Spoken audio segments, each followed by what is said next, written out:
بسم اللہ الرحمن الرحیم۔ ناظرین کرام، سامعین کرام، قرآن کریم کو اگر ہم کھول کر دیکھیں 7 نام جنت کے ہمیں نظر آتے ہیں، جس میں سے جنت کا ایک نام قرآن کریم میں دارالسلام بھی آیا ہے، یعنی اس کا مطلب ہے سلامتی والا گھر۔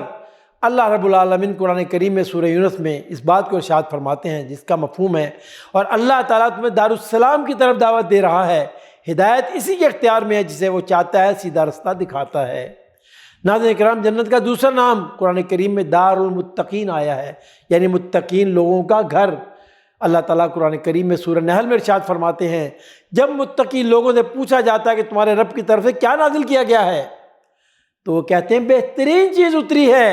ایسے نیک لوگوں کے لیے اس دنیا میں بھی بھلائی ہے، اور آخرت کا گھر تو ان کے لیے کیا ہی اچھا ہے۔ متقی لوگوں کا گھر دار المتقین، دائمی قیام کی جنت ہے جن میں وہ داخل ہوں گے۔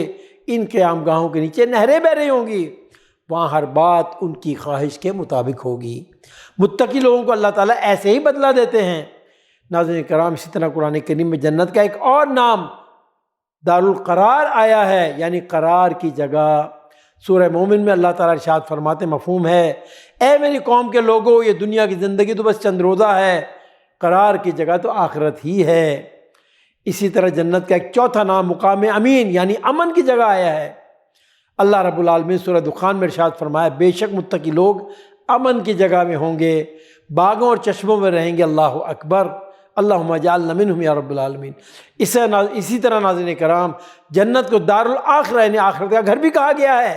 قرآن کریم میں اللہ تعالیٰ ارشاد فرماتے سورہ یوسف میں، آخرت کا گھر ہی بہتر ہے ان لوگوں کے لیے جنہوں نے تقوی اختیار کیا۔ کیا تم لوگ عقل سے کام نہیں لیتے؟ جنت کا ایک اور نام قرآن میں آیا جسے جنات النعیم کہا گیا ہے، یعنی نعمتوں بھری جنتیں بھی کہا گیا ہے۔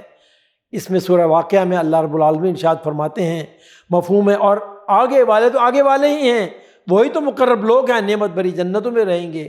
اللہ اکبر۔ اسی طرح ایک اور جنت کا نام قرآن کریم میں ہے جس کا مفہوم ہے سدا بہار جنتیں۔ اللہ رب العالمین سورہ کہف میں ارشاد فرماتے ہیں، اہل ایمان کے لیے سدا بہار جنتیں ہیں جن کے نیچے نہریں بہ رہی ہوں گی، وہاں وہ سونے کے کنگن پہنائے جائیں گے، اور سبز رنگ کے باریک ریشم اور اطلس اور دیبا کے کپڑے پہنیں گے، اور اونچی مسندوں پر تیک لگا کر بیٹھیں گے۔ بہترین اجر اور اعلیٰ درجے کی قیام گاہ ہے۔ اللہ رب العالمین کی بارگاہ میں دعا ہے کہ اللہ تعالیٰ اپنے فضل و کرم سے، اپنی رحمت سے ہمیں بھی اپنی جنت عطا فرمائے، اور ہمیں وہ اعمال کرنے کی توفیق عطا فرمائے جس سے اللہ راضی اور اپنی جنت میں ہمیں جگہ عطا فرمائے۔ وصلی اللہ علی نبینا محمد وعلی آلہ وصحبہ اجمعین۔